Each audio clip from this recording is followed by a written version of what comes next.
सबसे पहले जय श्री महाकाल।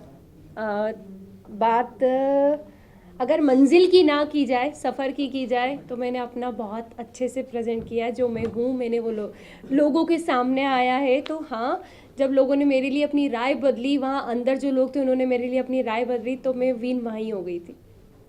मुझे और कुछ नहीं चाहिए था, मुझे ट्रॉफी से प्यार नहीं था, बट ये था कि हाँ, जितना चल रहा है अच्छा चल रहा है। आपके हस्बैंड ने मेकर्स को ब्लेम किया है कि अनफेयर डिसीजन है ये। हाँ। तो आपको लगता है इससे पहले जितने इविक्शन हुए हैं, आपको नहीं लगता है कि वो भी काबिल थे? नीरज भैया टॉप 1 पे। यस, तो सबसे पहले उनको एलिमिनेट पोलो, किया। पायल चौथी में। हम्म। जो खेलने वाले थे, जो प्रेजेंट अच्छे से करने वाले थे सबको, मतलब जो एक स्ट्रांग बंदे थे, नीरज भैया के लिए तो मैं सीरियसली शॉक्ड हूँ। वो मैं उनको देखती थी तो मुझे लगता था कि भाई टॉप 1 में या टॉप 2 में तो जाना ही जाना है। तो वो पहले ही निकल गए थे, तो उसके बाद से मैं मेंटली प्रिपेयर थी कि अपना भी नंबर कभी भी लग सकता है।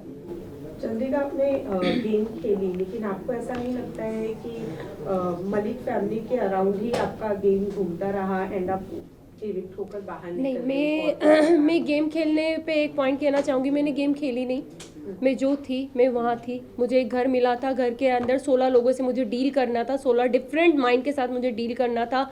रही बात मलिक फैमिली की, मैं जितना टाइम जिसको दे सकती थी मैंने हर एक इंसान को जानने के लिए टाइम दिया। अरमान भैया, कृतिका, पायल, शिवानी, लव, विशाल, हर एक इंसान को टाइम दिया। रणवीर भैया, इवन दीपक भैया, मुझे जितना जिसके साथ टाइम स्पेंड करना था मैं बैठी हूँ। जिसको जितना जानना था मैंने जाना। चंद्रिका, कहीं ना कहीं आपने विशाल को बहुत ज़्यादा डोमिनेट किया शो में। वो हमें सामने एज अ ऑडियंस देखने को भी मिला। बहुत ज़्यादा आपने च्युइंगम की तरह उसे खींचा, जो कि कहीं ना कहीं वो गलत ही हमें दिखा। और जहाँ तक अरमान मलिक की बात करें, उन्होंने थप्पड़ के बाद उनका रिएक्शन आना बंद कर दिया, बट आप बार बार टोन कर रही थी विशाल को। अगर विशाल के बाहर के अगर मुंबई की ऑडियंस देखी जाए तो विशाल को कहीं ना कहीं सब जानते हैं, एज अ मीडिया फ्रेंड हम भी जानते हैं। आई थिंक वीडियो सभी के सामने बाहर आया था, ठीक है। हम 16 लोग जो एक घर के अंदर होते हैं, हमें नहीं पता बाहर क्या जा रहा है क्या नहीं जा रहा। हर वक्त हम किसी इंसान के साथ नहीं बैठे होते कि किसके साथ क्या है क्या नहीं है, ठीक है। मेरे विशाल पे कैरेक्टर पे कोई उंगली उठाई नहीं। जब विशाल का एक वीडियो पायल ने कहा कि भैया इसने इसके लिए ये शब्द बोले, और लव जो 24 घंटे उसके साथ रहता है उसने उसको प्रूव किया कि हाँ भाई इसने बोला, तब मेरा रिएक्शन बाहर आया। सेकंड, जब कृतिका ने अपने छोटे कपड़े जितने थे वो वापस कर दिए कि भाई मैं नहीं पहन सकती, तब मुझे लगा कि यार क्यों किसी के लिए अपना आपको चेंज किया इस लड़की ने। वो खुल के जी भी नहीं पा रही, कपड़े भी नहीं पहन रही। हाँ, ये गलत लगा। तीसरी बात, जब ये हमारा जब उनके मम्मी पापा आए और वो रोए तो मुझे कहीं ना कहीं लगा कि यार गलत हुआ है। ऐसा मतलब ऐसा फील हुआ कि यार शायद कुछ गलत डिसीजन तो नहीं था मेरे। इसके बारे में राय तो गलत नहीं थी, क्योंकि एक मैं भी मैरिड वुमन हूँ। कोई मुझ पे भी ऐसे उठाएगा, क्वेश्चन उठाएगा तो मेरे पति को बुरा लगेगा। तो मुझे उस वक्त बुरा लगा, मैंने विशाल का साइड लेना बंद कर दिया। बट जब उसके मम्मी पापा ने बोला, सारी चीज़ें हुई, हाँ मुझे हर्ट हुआ। मैंने उससे हाथ जोड़ के माफ़ी भी मांगी। मैं किसी से वहाँ घमासान दुश्मनी मोल लेने नहीं जा रही थी। मैं किसी को कैरेक्टर को कभी जज नहीं करती। मैं वो लड़की हूँ कि लोगों ने अभी तक मुझे जज करा है, तो मैं कभी किसी को जज नहीं करती। बट उस घर में जो हमको हाँ या ना में आंसर पूछा जाता, यस या नो, बीच का कोई सीन ही नहीं था। तो हाँ, ना तो ना। बट जब मैं बाहर निकली हूँ और विशाल के कुछ वीडियोस मुझे दिखे हैं, और आई थिंक आप लोगों को भी दिखे होंगे, सबने अपनी अपनी राय दी थी और मैं अपनी राय देती हूँ, विशाल ने गलत किया।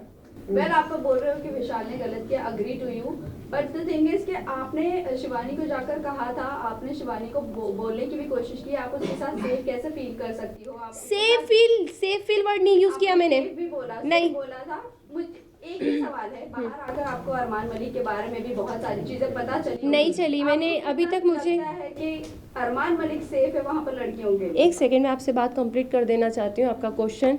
मैंने कभी शिवानी को विशाल के साथ उठना बैठने के लिए मना नहीं करा। मैंने अपनी एक राय रखी, क्योंकि जब वो सीन हुआ था उसके 2 दिन के बाद मैं उस जगह से हट चुकी थी। शिवानी बहुत अच्छे से, शिवानी हमसे कहा था दीदी आप हमारे साथ क्यों नहीं बैठते। तो मैंने 2 दिन के बाद शिवानी को ये जवाब दिया, शिवानी सिर्फ आपसे एक चीज़ पूछेंगे कि आप एक गाँव की लड़की हो, आप एक मतलब बहुत बड़ा मैटर था, हर चीज़ थी, एक किसी का सामने आया था। तो हमने बस उससे इतनी बात पूछी थी कि शिवानी आप वहाँ बैठ के कैसे हंस सकती हो, आप उस इंसान को गलत क्यों नहीं बोल रही हो, मुझे बस एक चीज़ बताओ। मैंने उसको बैठने के लिए मना नहीं करा। सेकंड, अरमान जी की बात आती है, मैंने अभी तक कोई वीडियो नहीं देखे, मैंने मोबाइल भी हाथ में नहीं लिया है। जब उनकी सारी मैं धीरे देखूंगी जो चीज़ हुई है, अगर वो गलत होंगे तो मैं उन्हें गलत जरूर बोलूंगी। चंद्रिका, Last आपने question.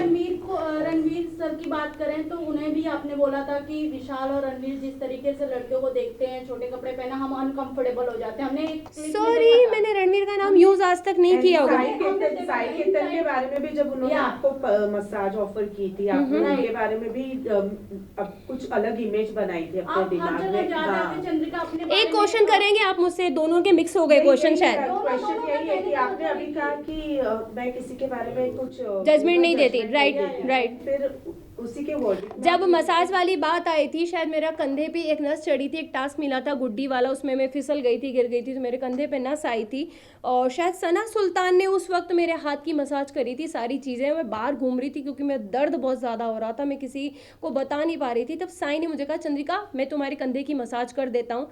उसको मैंने हमेशा एक भाई की नज़र से देखा है, ज़्यादा बात मैं करती हुई उससे नहीं दिखी हुई होंगी, क्योंकि हाँ, ज़रूरी नहीं है कि साथ बैठोगे तो ही इज्जत है, दूर से भी इज्जत थी, सलाम था, हर चीज़ थी। बट मेरे को पता था कि मेरा इंसान बाहर बैठा है, मेरा ऑलरेडी लोग मुझे हर चीज़ के लिए जज कर देते हैं। शायद वो उस दिन मेरे कंधे की मालिश करता तो लोग मेरे पति को कहते, देख भाई तेरी पत्नी गुल खिला रही है अंदर, देख वो एक, क्योंकि मैं उन चीज़ों से निकली थी, हर एक वर्ड के लिए मुझे जज किया जाता था, तो मुझे पता था कि मुझे बाहर कैसे जज किया जाएगा। इसलिए मैंने कहा था कि भाई मेरा बाहर आदमी बैठा है, शायद उसको वो चीज़ गलत लग जाएगी, लोग गलत समझ लेंगे, क्योंकि अभी भी सेम विशाल के साथ वही हुआ है, बोला कुछ बाहर कुछ आया। सेम मेरा भी यही था कि मैं करूँगी कुछ, जाएगा कुछ और। बस थैंक यू सो मच।